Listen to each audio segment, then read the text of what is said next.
Keith, you want this financial success so bad. Well, I'm going to tell you, even if you're saying to yourself, I'll give back when I can afford it, do it now. Do it right now, because I'm going to tell you it's going to come faster and you're going to be happy. You're listening to The Life and Money Show, a podcast that brings you the stories and strategies of people who are living a meaningful and intentional life by design, building true wealth for their families, and impacting the world around them. And now here are your hosts, Annie Dickerson and Julie Lamb. Hey everyone, Annie Dickerson here, together with Wham Bam Julie Lamb. You like that? I thought of that this morning. I was like, I got to work that into a show one time. Yeah. Wham Bam Julie Lamb. I'm going to announce myself that way when I get on shows now. Wham Bam Julie Lamb. What's up? I'm here. There you go. There you go. Well, how's it going today? Good. Excellent. Coming near to our time when we're about to leave on our trip, and excited. Our first stop is going to be Hawaii, and I'm just looking forward to getting into some warm weather. So how about you? What's new over there in the Dickerson home? Not much. We're just settling back in after our road trip. And, last week was a week of conferences. So AdWorld and then Scale It. And so just tons of new ideas. That's what I love about being in business is you always have the opportunity, if you seek it out, to be a beginner. And I love that. And going into, AdWorld, that's not I don't have a marketing or advertising background. I'm really just flying by the seat of my pants here. Really well, though, by the way. I got the nice pants. And just going into this world where people are, they dial it down to the minutia of the data and the details. And I'm like, oh my gosh, these funnels are incredible. I would have never have thought to do that. And then Scale It. We both went, and just having these ideas just blow your mind around how to scale and run your business, which I know you had always wanted to have a business, and I had never wanted to have a business. And now I'm getting to that point. I feel like we're equalizing a little bit because I'm getting into that groove, and sort of it's a fascinating world building a business. It's so much fun. I think, they always say like entrepreneurs love the thrill because it's like, you never know. And, what's going to happen and whether it's going to work and how long it's going to work for and, all of that kind of stuff. And so, so much fun, building this business. And we're so lucky because we have each other to build the business together with. Whereas a lot of other people, it's so true. They say it's lonely at the top, right? It's like you get successful and you get more and more successful. And soon you're more successful sometimes than the people around you. And so it's one of those things where it's so cool to have somebody to do it with, right? So we're super lucky. Yeah. Indeed. Yeah. Well, speaking of entrepreneurship, we have an amazing entrepreneur on today's show, Khleif. He's built dozens of businesses over the years. He's a multifamily real estate investor and syndicator. He's a business consultant. He's a high performance coach. You'll hear him talk a lot about mindset on the show. He's also the host of the podcast Lifetime Cash Flow through Real Estate Investing. And he is the creator of the Tiny Hands Foundation, which he'll talk a little bit about how he gives back through that foundation. He is just a wealth of knowledge. He's accomplished so many things, but not only that, he's had a roller coaster of a journey, right? Yeah. And so people think entrepreneurship is so glamorous. You build this business and it's just, you see the cash rolling in. And in his story, he talks about how he started out that way. He started out with all the money coming in, and then 2008 happened. He lost everything. And he really got his, handed to him. And then he realized, okay, I got to go about this a little bit differently, be a little bit smarter. And from there, he's done so much to visualize the exact life that he wants. And he's been able to bring it into reality, which is just, it's mind blowing. Yeah, that was the funnest part for me was, he actually took out his little journal where he cut old school style, cut and pasted from magazines, little pictures of, the life that he wanted and the things that he wanted to have in his life. But the part that really got me was when he said that he was the swimming in the pool thing. And he was lying in this beautiful multi-million-dollar home, waterfall coming down, all the things that he could have ever asked for, the amazing view. And he said he was more depressed than he had ever been. And he said, not even just sad, but literally so depressed. And that's what led him to wanting to give back to the community. And I feel like I can identify with that story to a certain degree, where, you know, you're going to work every day and you're living your life and you're just not feeling that sense of like joy and accomplishment. It's like, why am I not where I need to be, or feeling like I'm here? And he talks about the impact of giving back and how that really changed his life. And so that was a great part of the show for me. I know. I loved that part where he showed the binder, and just, I think what struck me was he said he gives gratitude for the things he has, and he gives gratitude for the things he hasn't received yet in his life, as if he already has them. And I took that away. I started doing that. And it's such a powerful exercise to operate from a place where you already have those things that you want, and thinking about what that would be like, feeling that immense gratitude, and then thinking about how you can give back. So it's just a phenomenal show. So for all our listeners, buckle up. This is a really, really good one. And for all of our listeners who are, you know, who listen to this show and you're thinking real estate syndication, what's that? I want to get into that. So a great place to start is with our book. It's called Investing for Good, and we have a free hardcover copy for all of you. Just go to goodegginvestments.com/book. And with that, let's dive into our conversation with Rod Khleif.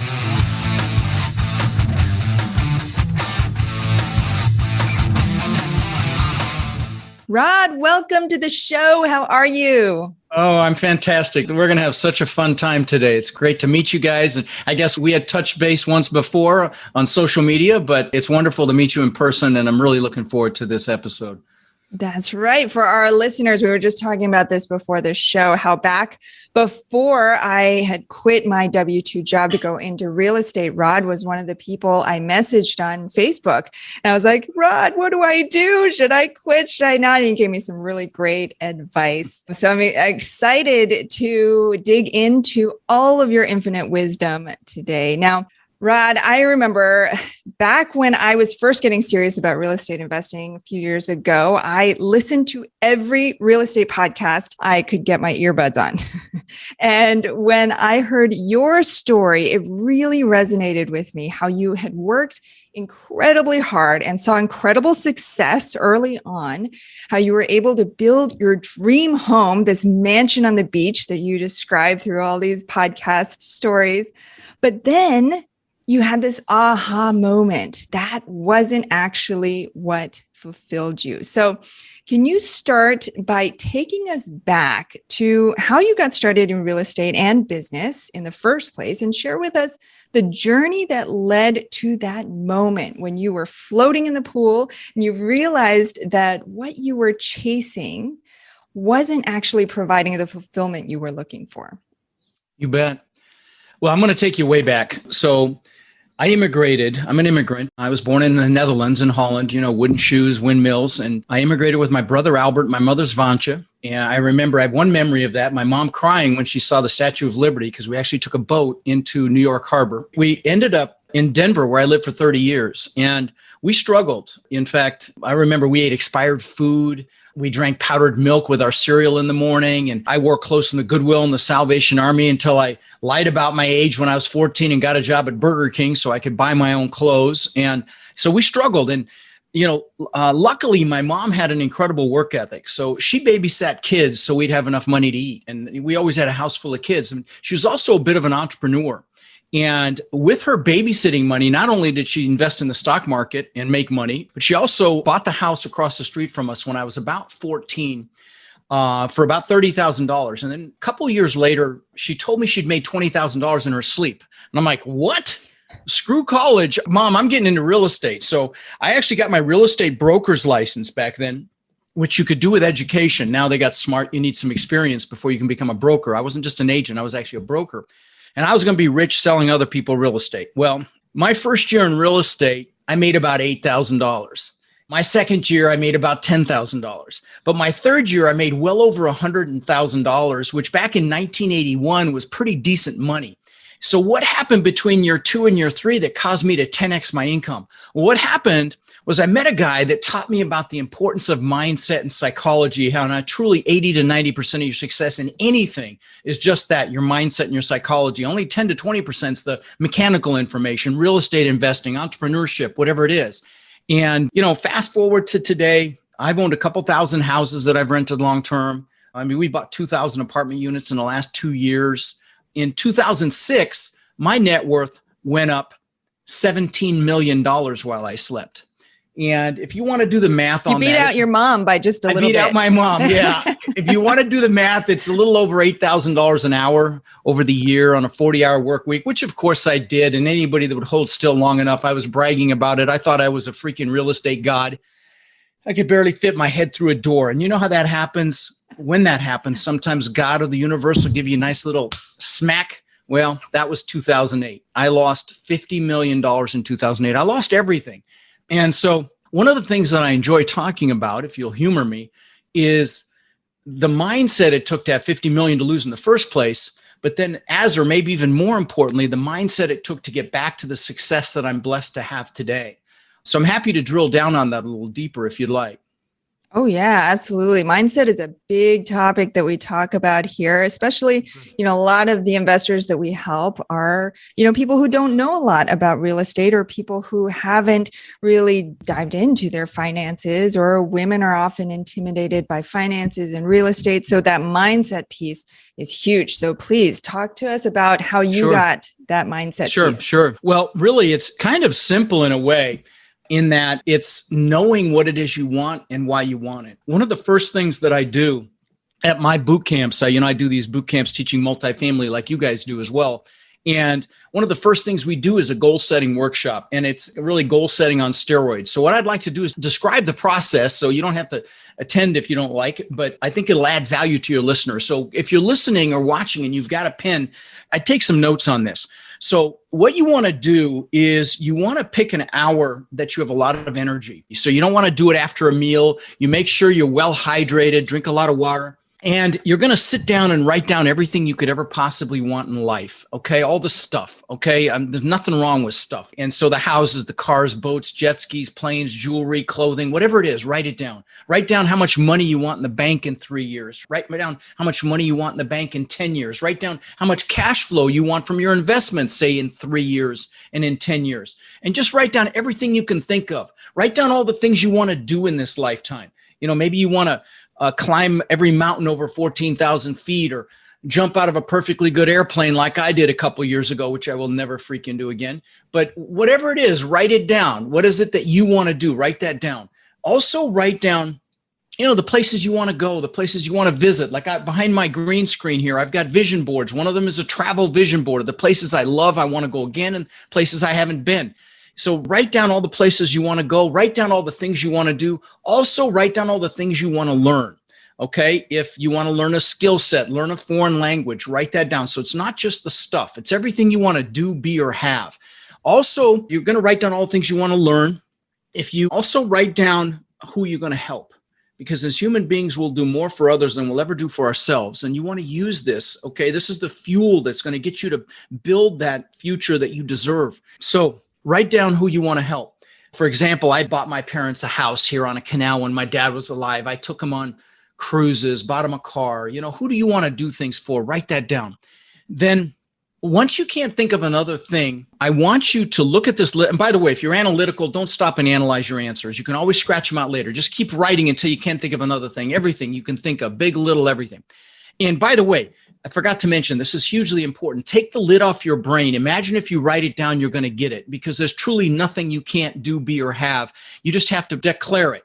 And because just by writing down your goals, what it does is it triggers something in your brain called your reticular activating system. And what that is, it's that subconscious filter. You're not aware of it consciously, but it points you in the direction that your brain subconsciously thinks you're interested in. And the greatest example is when you first buy a car. You never really notice them, and then they're everywhere. Were they there before? Of course they were. And that's your reticular activating system. And the same thing works with your goals. So that's why it's so important not just to write them down once. You're going to reassociate with them on a regular basis as well. So anyway, you've got your goals written down. I want you to pick your number one goal. I mean, that goal that when you get it, you're like, oh my God, this is amazing. That goal. You've arrived when you achieve that goal. Okay. Now, if there's 2 or 3 that are equally exciting, just pick one because it won't matter for what we're going to do next. Then I want you to also pick your top 3 1-year goals. Okay. So your number one goal, your top 3 1-year goals, just a couple more steps. Then once you've got those on a separate sheet of paper, leave a little room in between them. You're at this point, you're ahead of 99% of the people on the planet that'll do a New Year's resolution that's forgotten by February, right? I think about 70 to 80% of them are forgotten by February. But there's a couple more important steps because the goals are important. The goals will juice you, they'll drive you, they'll push you, pull you. But it's why those goals are a must that's the real fuel. So you need to write a paragraph under each goal why it absolutely has to happen. So, and I'm going to encourage you to use emotionally charged words. Words are incredibly powerful if you use them. Words like beautiful and amazing and incredible, and you might write so that I can show my wife or husband what amazing success looks like. So I can show my kids the pathway to incredible success or, whatever's going to juice you. So you're going to write down why it has to happen. And you might say, so we have the freedom to do whatever we want, go wherever we want, bring whoever we want, do it whenever we want. Again, whatever's going to juice you to take action. So write that down. And then once you've got a positive reason why underneath each goal, just one more tiny step. And I want you to put some pain in there if you don't achieve the goals, okay? And make it hurt, make it painful. So I don't feel like a failure. So I don't fail my children. So I don't fail my husband or wife, so I don't live a life of regret. Here's why. And I know this sounds harsh, but here's why. Because as human beings, we'll do more to avoid pain than gain pleasure. And you want to use this. This is the fuel to get your butt out of bed early, stay up late, do whatever it takes to, work a few years like most people won't, so you can live the rest of your life like most people can't. This is the fuel. And so, put some pain in there. And there was a nurse in Australia, a hospice nurse, that counseled patients at the end of their lives. And she asked them a question. And the question was, do you have any regrets? She wrote a book about it. It's called The 5 Regrets of Dying. Then you know what the number one regret was? It was not living the life I could have lived, living someone else's life, not doing what I know I'm capable of. Guys, that sounds horrific to me. So hopefully this will inspire you to not have that happen to you. So again, put your positive, negative reasons why. And then the last thing I want to tell you is you need to associate with these goals. So you want to get pictures of them. I'll give you some examples of this. You also want to make declarations. So let me give you a couple of public examples. Jim Carrey, when he was flat broke, wrote himself a check for $10 million. He used to go up by the Hollywood sign and he would look at it and visualize cashing it. And that's how much money he made for Dumb and Dumber. Another more recent example is Demi Lovato. When she was unheard of 10 years ago, posted on social media, I'm going to sing the national anthem in the Super Bowl. Not this last one, the one before. Go see who sang the national anthem in it. Now, I'll give you some personal examples for me. When I was 18, I got my real estate broker's license. I was going to be rich selling other people's houses. So I got a 4-door car. I figured I had to have a 4-door car. So I got this bone ugly Ford 4-door Granada, bench seat in the front, real piece of you-know-what. But I worked with a guy that had a couple of Corvettes and he let me drive one. And I'm like, oh my God, this is freaking amazing. So I got a picture of a Corvette out of a magazine. This is before anybody thought of the internet. And I put that picture of the Corvette on the visor of my Granada. So every time I sat in it, it was right there in my face. Within a year or two, I had one. Now I'm going to give you a couple other examples. Please know this is not me bragging, okay? In fact, these things don't really interest me anymore. I want to use them to tell you what's possible, to hopefully inspire you, those of you listening. Okay. So this is back when the TV show Magnum PI was out. And the actor's name was Tom Selleck. He was a detective in Hawaii, I think. It was the first time I'd seen an exotic car. So he had this Ferrari 308. And I'm like, oh my God, look at that thing. Red, just gorgeous. So I got a picture of that actual car. And I put it on the visor of my Corvette. Within a year or two, I had a Maserati look just like it. Last example. I'm the guy that always wanted a Lamborghini. I had posters in my bedroom growing up with the Lamborghinis. And what's funny is my son, when he was 9 years old, he collected exotic car models. He had about 30. And I actually have the model in one of the other buildings here in my compound. And I have a model. He had a model of the exact same color and style I ended up getting, which I ultimately wrecked. But that's neither here nor there. But the point is, these things work. In fact, let me show you something. This is my planner. I'm a dinosaur. I use a paper planner. In the back of this thing, I've got pictures. And I forgot to mention this. I forgot to mention something really important. You talked about floating in the pool. I forgot to mention that house. You know, when you're doing your goals, again, take the lid off your brain, because back then when I was 18, I knew I wanted to live on the beach. But it was, you know, there's no beach in Denver. And I would visualize the palm trees and the surf and the waves and all of that. And 20 years later, I built this $8 million mansion on the beach. I mean, it was incredible. I mean, just magnificent home, giant waterfall from the second floor balcony into the pool, you know, wine cellar, elevator. I mean, I could go on and on. On the second floor, there was a giant spiral staircase up there in the middle of the house. On the second floor, there was an aquarium that I had custom made wrapped around the staircase that cost me almost $200,000. So that gives you an idea of the house. But anyway, back to my examples of pictures. But again, that was unthinkable when I was 18, but I visualized it, I made it happen. So I forgot to mention that when you're doing your goals, don't limit yourself, for God's sakes. But anyway, so I've got pictures in the back of my planner here that have been in here for 20 years. Now, the first pictures are my gratitude pictures. They're pictures of my kids when they were very young. You may not think this is important. This is the whole enchilada here. Everything comes from gratitude. Okay, if you want to manifest anything in your life, you do it through gratitude. So these are pictures of my kids when they were young, or things that are important to me. Then I've got pictures of the stuff that I wanted. Now, what's interesting is this top picture looks just like the house that I built on the beach. I had 10-foot high glass like that, but together, travertine floors. Now, I lost that house and all the craziness, okay? You know, 2008 crash and divorce, all this stuff, and I lost it all. I live in a compound now. And I have 6 buildings. I've got a big main house. I've got a 2-bedroom guest house on the water. My daughter's in there right now. I've got a media building with a video studio that we built because I've had to take my boot camps online, obviously. And because God's got a sense of humor, I can see my old house across the bay. It's literally right across the bay of my backyard. Not kidding. It's hilarious. But what's interesting is you see these bottom pictures, you see the walls in those pictures, you can see the white walls in both those pictures. Okay, this behind me is my backyard. That's my green screen. See the wall? Is that freaking crazy? Guys, you manifest this stuff, you know, and then I've got other things here like watches. I've got a few $100,000 worth of watches, you know, the Lamborghini before I ever got it. The Rolls Royce, the Bentley, all stuff that I thought was important, but I got it because I had pictures, okay? So the point is, get the pictures, put them around you, manifest this stuff. I've got vision boards behind me here now. You know, my kids come and help me at my boot camps when I was doing them live, and people come up to them and say, you know, does he really do that stuff? Does he really incant and do affirmations and have vision boards? And they're like, yes, we had to go through all that when we were young. And yes, because it works, it freaking works. So I know some of you analytical ones, I've lost you, but I'm here to tell you, big mistake, because again, this is 80 to 90% of it. The mechanics, listen, you just have to take action, and you take one step, the next step will be revealed. That's the bottom line. So anyway, I'm off my soapbox, ladies. Please take it away. Yeah, no, I love all of that. I'm such a huge believer in manifesting what you want. I myself made a declaration 5 years ago that I was going to quit my job. Husband was going to quit his job, and that we were going to be traveling the world and, you know, spending all this time with our family and everything. And we're about to do that in like 3 weeks, and it's less than 5 years. And oh, that's so awesome. Amazing how that's when so you awesome. put it out to the universe, that the universe will deliver back to you whatever it is that you ask for. So I'm so glad that you're putting it out there, because I don't know that we've talked about it, you know, this much in this much detail on the show and how it really works. So I love that. I love that you shared all of that. I do want to move a little bit, because you mentioned something that you've purchased over 2,000 units in the last 2 years, 2,000 apartment units.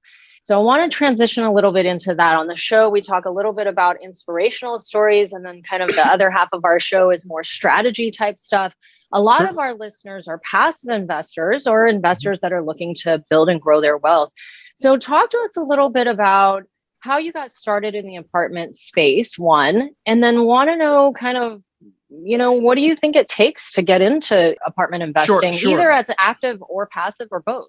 Sure. Can I just close the loop on that last conversation? Because yes, absolutely. Annie had asked me to talk about something that I didn't get to yet, which was floating in the pool. So let me just mention that real quick, and then I'll go right into answering your question. Yes. So what you brought up, Annie, you'd heard me interviewed before. It was a huge moment in my life where I built that house on the beach that I was talking about. I mean, it was magnificent. I mean, I owned the beach on one side. I had my boat houses on the backside. And 2 months after I moved in, my family's inside sleeping. And this is 2 months. I worked for this thing for 20 freaking years. 2 months after I moved in, I'm floating in the pool, giant waterfall coming.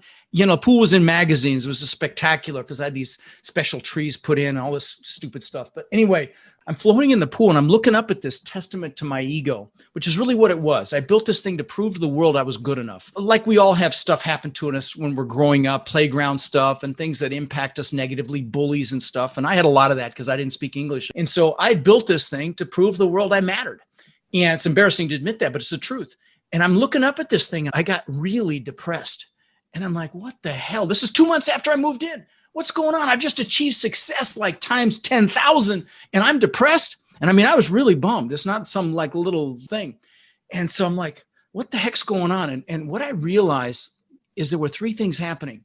First of all, and this ties into the goals that we just talked about, you shouldn't achieve a big goal without having other big goals lined behind it. Like the book says, without a vision, the people perish. You need a vision for the future. And I didn't know what I was going to do next. So that's number one. But number two is it's never about the goals. You need the goals to pull you and to push you, but happiness doesn't come from the goals. They say, what's the happiest days of a boat owner's life? The day he buys the boat and the day he sells it, because it's never about the goals. It's about who you become, and happiness comes from progress and growth. Okay. So that's two. But the big thing was I'd been totally focused on me. Show the world I matter, prove the world I'm good enough. And so I went out and bought some books because, I'm going to fix this thing. I'm not the guy that's going to go lay on a couch and talk about my problems, even though I did do that after my divorce. But anyway, I digress. But the point is, I was going to get back. So I went out and bought Dale Carnegie and Zig Ziglar and a Tony Robbins book. And I got about halfway through Tony's book. I'm like, man, I like this guy. This is 20 years ago. And so I went and saw him live. And I mean, forget the fact that I followed him around the planet for the next 20 years. He's had a huge impact on my life. And if you have a chance to see him speak, just do it. Trust me, you'll thank me. But I found out that he fed families for the holidays. And I'm like, what a concept. Do something for someone else instead of just for Rod. And I'm embarrassed to say I had to be 40 to get that memo. And so I'm like, you know what? I'll go back and I'll feed some families. And so I flew to Denver and I grabbed my brother and we went to his church. We asked him who really needs help. We got 5 families. And we went out and bought food, and this was for Thanksgiving. We do it for Christmas now, but we bought frozen turkeys and roasting pans, and we found out if they had kids, and we got toys for the kids, and we just had a ball buying this stuff, number one. But then the third family changed my life. We went up to this row house. If you've ever been in an urban setting where you've got these, like maybe there's 4 units next to each other, and they're not even 1 bedrooms. They're crappy 1 bedrooms because you got to walk through the living room, through the bedroom to get to the kitchen, which has the bathroom off of it. So they're crappy 1 bedrooms. Anyway, this lady's in there with 5 kids. She comes out and she sees these boxes of food and toys on the porch and she starts crying. And then her kids come out, the older ones start crying and I start crying and I'm freaking hooked. And I'm blessed to say that in the last 20 years now, we have fed 100,000 kids here in Sarasota and Bradenton. I'm not telling you this to brag, please. There's a message here and I'll tell it to you in a second. But I've done tens of thousands of backpacks filled with school supplies to give local kids. It's astounding to me. We live in the greatest freaking country on earth and they don't have the basic supplies they need for school. Don't get me started. We do tens of thousands of teddy bears to local police departments for their officers to keep in vehicles when they encounter a child that's been traumatized. And Tony Robbins calls it the science of achievement versus the art of fulfillment. I was achieving, but I wasn't fulfilled. And so what I want to encourage you, those of you listening, we've been taught to believe that we have to achieve to be happy. I'm going to tell you, when you give back, even in a small way, you're happily achieving. And you're not only are you going to get to the success faster because that's just the way God or the universe works. Whatever you give, you get back. Trust me, it works. You don't do it for that reason, though. But trust me, if you're not giving back, and maybe you're listening to this and you've got blood dripping from your teeth, you want this financial success so bad. Well, I'm going to tell you, even if you're saying to yourself, I'll give back when I can afford it, do it now. Do it right now, because I'm going to tell you it's going to come faster and you're going to be happier. We'll get back to our conversation with Rod in just a minute.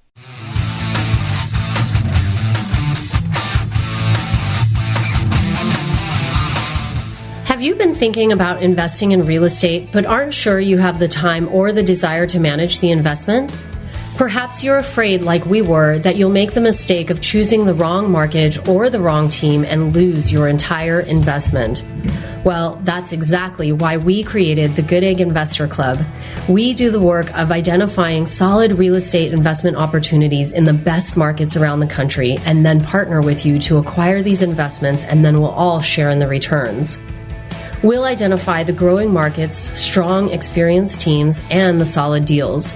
We do all the heavy lifting of managing the tenants and the renovations, and as a passive partner, you get to enjoy all the benefits of investing in real estate, monthly cash flow, long-term appreciation, and the ongoing tax benefits. When we first discovered passive investing through real estate syndications, we realized it fit perfectly into our busy lives. We could put our money to work for our families, work less, and get more time back in our days so that we could focus on what matters most and discover our true passion and purpose in life. We've now helped hundreds of people invest passively in real estate syndications and are seeing the positive impact it's had on their lives.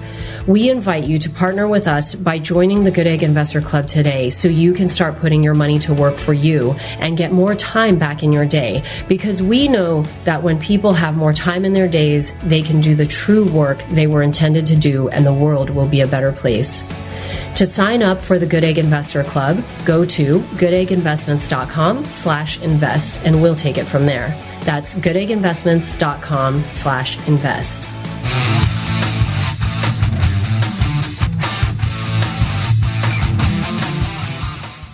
And now, back to our chat with Rod Khleif. So anyway, I'll get off my soapbox on that. Thank you for allowing me to close that loop. And now let's talk about real estate. We need a transition song or something. Anyway, all right. So why did I get into real estate? Well, to me, it was like a duh. I mean, I'm able to buy houses and apartments and I could rent them for 2% of what I paid for them back then. 20 grand rent for $400 a month. It's like, why isn't everybody doing this? Then I realized I don't pay any taxes because of all the incredible benefits with real estate. So the why is kind of a duh. I mean, it's like, if you're not, there's a reason that 90% of the world's millionaires either made their money in real estate or invest in real estate for the tax benefits. So that's kind of a clue. That's what we call a clue. So that's the why. Okay. The why is the most important piece. Actually, let me give you the most important answer to that is I freaking love it. And those of you listening, if you don't love real estate, then I'm going to suggest that you associate pleasure with it. I tell my students, equate it to hunting for buried treasure. And I'm kind of proud of this. My students are approaching 45,000 doors owned, and I've only been teaching under 4 years. So I'm really proud of that statistic. But the point is, if you don't love it, learn to love it. You can associate pleasure with it and learn to love it. But then here's the caveat. If you can't learn to love it, then for God's sakes, go do something else. Life is too freaking short. So that's the why. Okay, so the how. What was the second part of the question, Julie? Forgive me. So why did you get into real estate? And then tell us a little bit about the passive. So we've got a lot of passive investors. I think we probably have some folks who are considering moving over to being an active investor and want to know kind of like how you got into moving from maybe single family homes into multifamily. What is that process? Great question. I think there's a lot of people that want to know, how do I make that transition? Maybe they've bought 5, 10, 20 houses, but they want to make that transition. So tell them about that. Yeah, well, actually, I'm the poster child for moving from single family to multifamily, and here's why. I've owned 2,000 houses that I've rented long term. Okay, I'm a slow study. It took me a while to get the memo that I should have just done multifamily. Here's why. When I crashed and burned in 2008, it was because of my single family. I had 800 houses, and I'll explain why I crashed and burned here in a second, because I was only at a 30% loan to value. I only owed 30 cents on the dollar, and I still crashed and burned. But what's interesting is throughout that crash, my multifamily did just fine. I had apartment complexes, and if I had not cross-collateralized them with packages of houses, I'd still own those apartment complexes. And so the reason that I crashed and burned was, first of all, I live in Florida, and Florida has no state income tax. So our property taxes are higher, which impacts what? Cash flow. Right. And that the name of my podcast is Lifetime Cash Flow, because I finally got the memo after losing $50 million. And by the way, I'm real proud of this as well. We're about to hit 11 million downloads, which just blows my freaking mind. Wow. But anyway, so nice. Property taxes impact cash flow. I also had properties in wind and flood zones, which impacts what? Cash flow, right? The insurance is high. But what killed me was the logistics. And this is why I love multifamily. See, if I sent a maintenance guy to one of my apartment complexes, everything's the same. So you can stockpile parts, plumbing, electrical, appliance parts, door locks, window locks, everything. You stockpile them and guy can be in and out in an hour. Well, if I had to send a guy to one of my houses that's an hour and a half one way, they've got to go see what's wrong. Every house is different. Then they've got to go find a Home Depot or a Lowe's where you have an account. That could be an hour round trip. And I don't know about you. You guys probably don't. Well, maybe you rolled your sleeves up because you're in real estate. But whenever I go to Home Depot and go fix something, inevitably I have to go back because my knucklehead forgot something. There's that one screw that you left out. Thank you. Yep, always. So, maintenance guys are no different. And what would take an hour at one of my apartment complexes took all day at one of my 800 houses. And that killed me. Okay. Mm-hmm. But here was the coup de grace. I wasn't paying attention to demographics. I had single family houses. I don't care where you work so much. Just pay the rent, if your credits, as long as you haven't got a lot of evictions and stuff. Most of my tenants were contractors, plumbers, electricians, drywallers, painters, roofers, which fell off a freaking cliff in 2008. They didn't have work. And so, and then when you want to hear something crazy, I was at a 30% loan to value. I went upside down. My portfolio actually dropped more than 70% here in Florida. It's like ground zero. So anyway, that's why I crashed and burned. And that's why I started my podcast, was to get that message out there. If you're going to buy and hold, for God's sakes, do multifamily. If you're going to, do residential real estate. Now, listen, as it relates to your question around passive investing is a fantastic way to get started in this business. We syndicate deals, you guys syndicate deals, and we make it a real point, me probably more than most, to educate our passive investors as they come into our deals, because a lot of them want to ultimately, well, not a lot, but some want to ultimately do it actively. And so, they can see behind the scenes. Like last deal we closed in Texas, we had 20 of our investors there helping us with the due diligence, just walking through it. Literally 20 of them. We divided and conquered. We had a lot of fun with it. But the point is, it's a great way to, first of all, build your resume, because then when you're talking to a broker, you can tell them you're invested in X number of doors. It's a little surreptitious because you're not the GP, but that doesn't matter. At least you've got a little bit of credibility, and you're going to have to fake it till you make it on your first deal anyway. So unless you align with somebody that's done it, but so it helps with your resume. Number one. Number two, you get that behind the scenes look. And, if you align with a good operator, it's a fantastic way to get started. Now, the other thing is, candidly, you can actually get a little bip off the interest rate if you've been invested in a deal as well. The banks will look at it and give you a break on your first deal. So it's a great way to get started if you want to start passively. Now, a lot of people go right into doing it actively. Anyway, I don't know if I answered any questions there. Yeah, no, that was awesome. You mentioned something, if you partner up with a good operator. Can you help define what does that mean for maybe somebody who's just getting into syndication, or they're thinking, what does a good operator mean to Rod? Right. Or well, it just so happens I have a free resource here. Hold on, let me find it, and I'll listen. Here we go.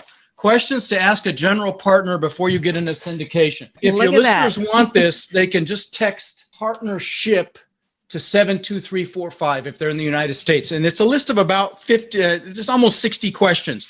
But questions like, who are the sponsors or KPs in the deal? What's their experience? How long have they been doing real estate? Do they have any construction experience? What's their target market? What's their investment criteria? Do they have any investors they can provide as references? Are they going to have an operating reserve? Hope they are in this market. How do they stress test? What's their business plan? What's their hold time? What's their CapEx budget? And on and on. So, literally, I've got 50, 60, almost 60 questions here. And again, if you want to text partnership to 72345, we'll get it to you. There's no sales piece to this. It's just a free resource. What CPA firm are you working with? How do you communicate with your investors? How often do you do distributions? How do you manage your cash flow? What third-party property management company are you working with? Have you worked with them before? Okay. So short answer is there isn't really one thing that makes an operator good, right? There's like a whole ton of things. A whole bunch of questions you want to ask. You need to check them out. You absolutely need to check them out. In fact, I just got a call I was having my mastermind, and somebody messaged me and told me about this operator that's doing a capital call and having problems, and oh no, a well-known operator. And I was really disappointed to hear it. They were very frustrated with this guy. And I think there's going to be, real estate goes through cycles, right, ladies? I've been through 3 of them. I can tell you some stories about, crashes that I've been through besides that big one in 08 and 09. I did one in the late 80s. And, to think that it's not going to pull back again is naive. And I'm going to tell you, there've been some skinny deals done these last couple of years. Deals where we're in the best and final. We're like, holy crap, can't believe they paid that for it. They're not a REIT. They've got a cost of funds. So what is going on here? And so, I think there could be a little bit of a reckoning at some point. But so that would lead me to my next question that I was going to ask you, because you've been through 3 cycles. What do you see coming up here in the next year to 3 years? I mean, are we at the top? Are we not at the top?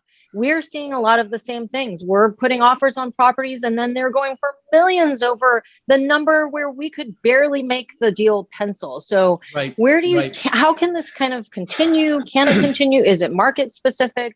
Give us your insight. Certainly there's a geographic component for sure.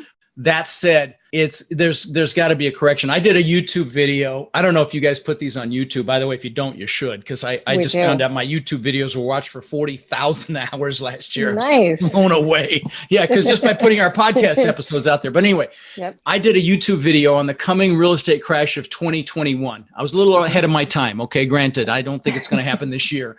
But it was my highest watched one. I think it's like 80, 90,000 views, which isn't a lot on the YouTube world, but in our little multifamily microcosm, it's not too bad.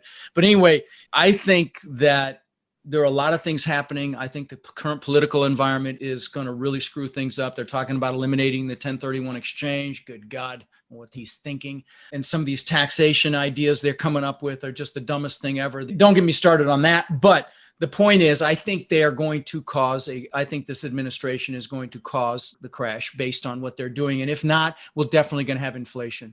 And so, but inflation's kind of interesting because it's got a silver lining to it if you own real estate, because when prices go up, so do rents. And if you've got your debt locked in, you could benefit from inflation. I know it sounds crazy, but you could. So who knows how it's going to shake out? I wish I knew. I'd be a billionaire. But I do believe, I'm in a lot of cash right now by design, because I will tell you, whenever there's a correction, there's an exponential opportunity. If I had been hiding under a rock when 2009 hit, I would have been on the back of my yacht right now, because there was an incredible opportunity. So, so it's not something to fear. It's something to prepare for. It's something to anticipate and, expect. It's like the seasons of the weather.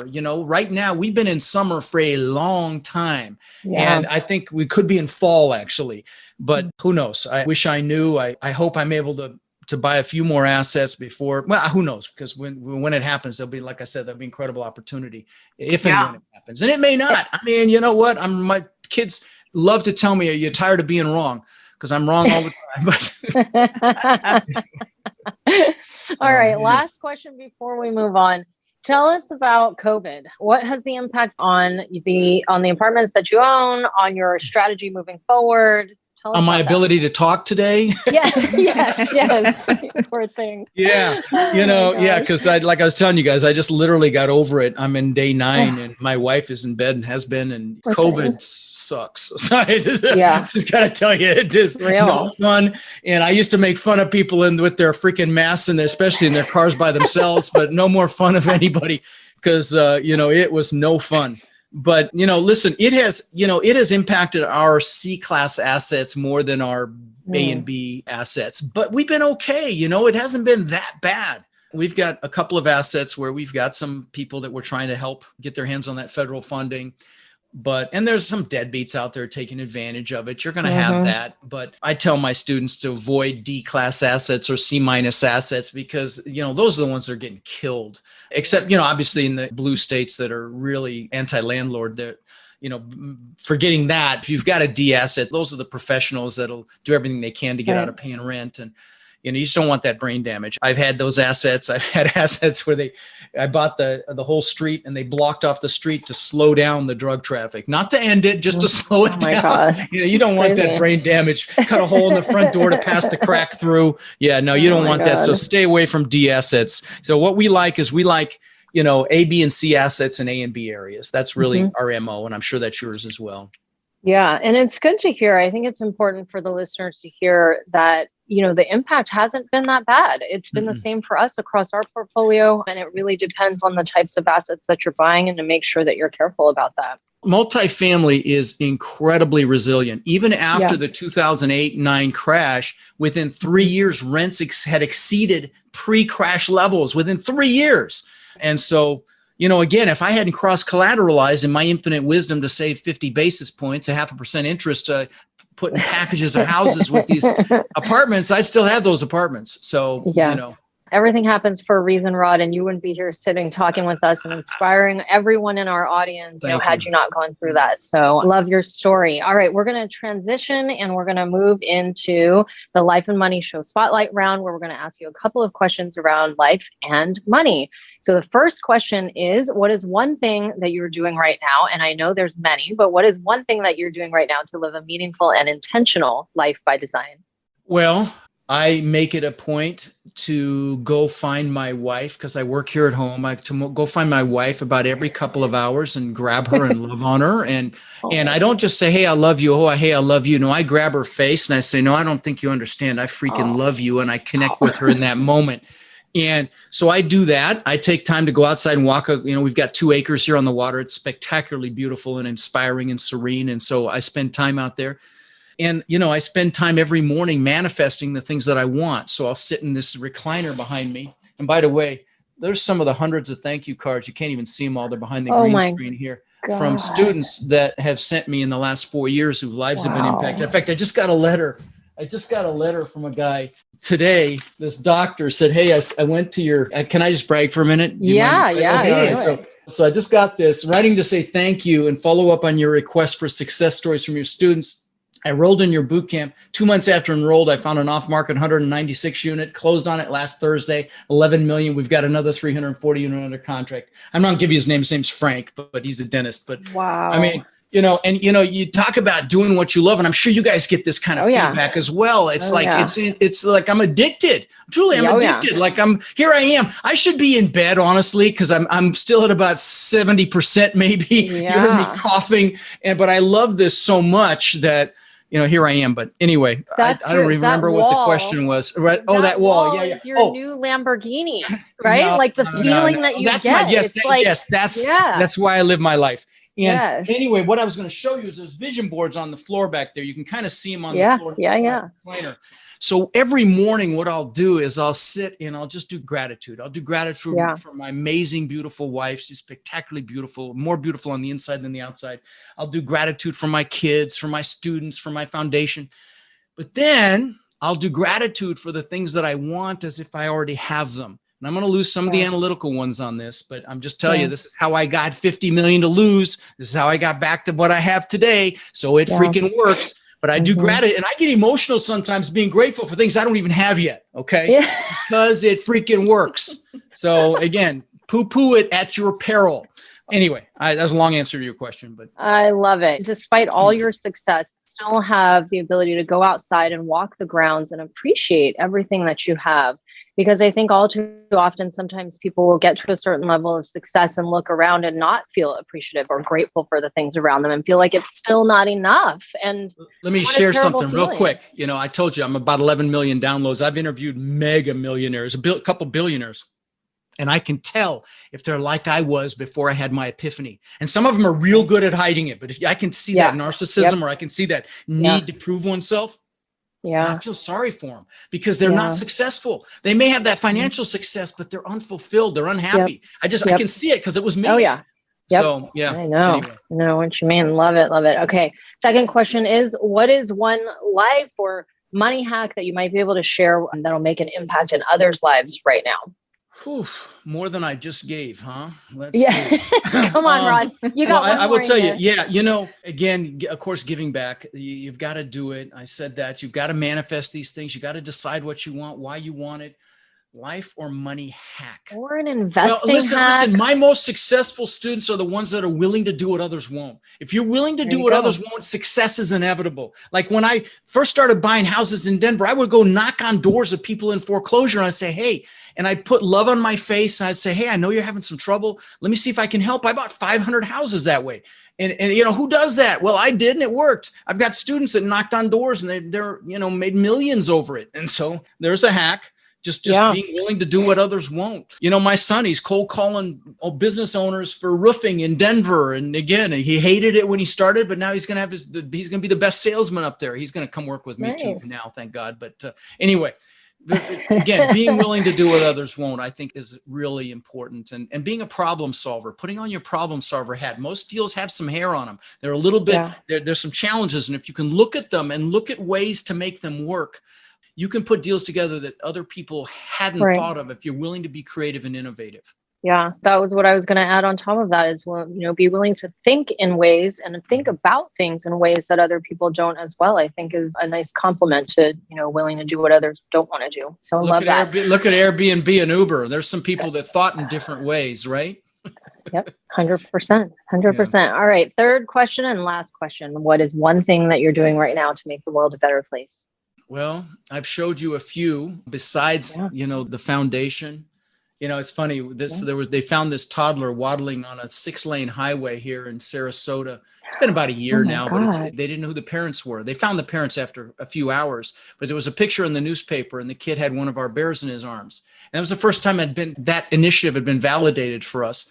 So, I think the things we're doing there are really important, but I'll tell you, I get more out of these thank yous, like the one I just got in the mail today, and these cards, and I get gifts every day. Now, please know this is not ego, but every day I probably get at least 10 things of love, thanking me, whatever, 10, either DMs, emails, gifts, cards, mail, you name it. Wow. And I mean, it's addicting. I just absolutely freaking love it. I never thought I would love teaching like I love teaching because I used to be an introvert. I'm the guy who wouldn't raise his hand in class or anything. And I just absolutely love it. And Tony Robbins talks about these 6 human needs. And if you meet some of them at a high level, you're addicted. Well, let me just tell you what they are real quick. So now that I threw that out there, there's a need to feel significant. You have to feel important. Okay. So obviously I feel important.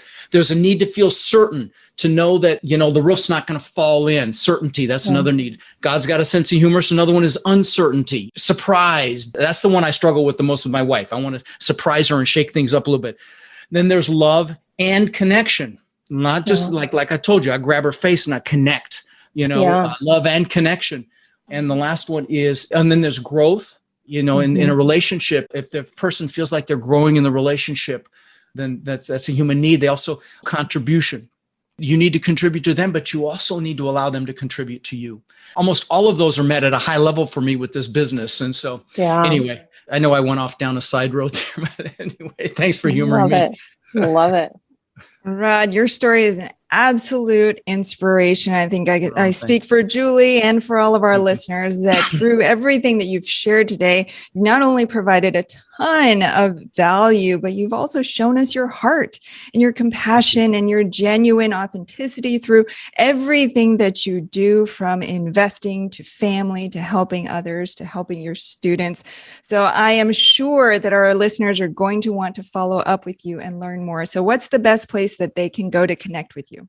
Well, my podcast is, seems to be pretty well received. But if you go to Real Estate with Rod, that's my domain is rodkhleif.com, but nobody can spell my name. So if you go to Real Estate with Rod, it connects to it. And I've got tons of free resources there, books and articles and videos and tons of free resources there. If you want to learn this business, and like you guys, I do boot camp. So if you can check that out there as well. Absolutely love this business. Love talking about it. Love doing what we just did here. And thank you for allowing me the gift of being able to add some value to you guys and your listeners. Rod Khleif, multifamily real estate investor and syndicator, business consultant, high performance coach, host of the podcast Lifetime Cash Flow Through Real Estate Investing, and creator of the Tiny Hands Foundation. Rod, thank you so much for being here with us and our listeners and sharing your infinite wisdom with us. Thank you so much. You've been listening to The Life and Money Show, the #1 podcast for people who, like you, are living a meaningful and intentional life by design, building true wealth, and making an impact in the world. For more resources, check out goodegginvestments.com and be sure to join the Life and Money Show community on Facebook. And if you got value out of the show, please subscribe and give us a 5-star review so we can continue to bring you amazing new conversations.